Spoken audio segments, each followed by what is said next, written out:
When you start talking about putting obligations on governments, that is an impossibility. The only question is which individuals are going to have to bear these kinds of obligations and how they're going to be structured. And in this particular world, unfortunately, the only way in which a government can discharge these obligations is through a system of taxation, in which it imposes burdens upon all individuals for a capricious redistribution of goods.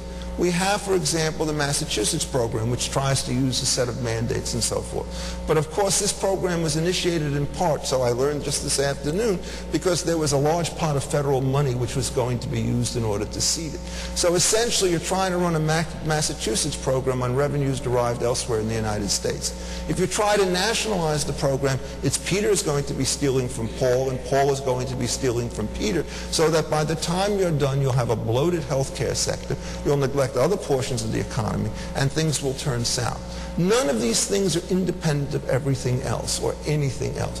So if you decide to tax employers, you will break down the employment relationship. You will see a rise in independent contractors, exactly as we've seen today.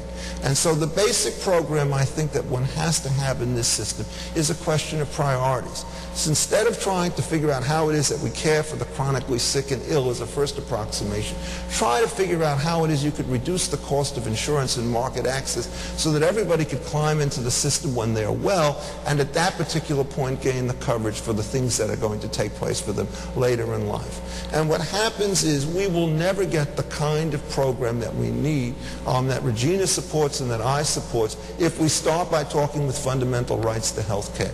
What we need to do fundamentally is to rationalize this market, and the only thing that does this well is repeal, repeal, repeal.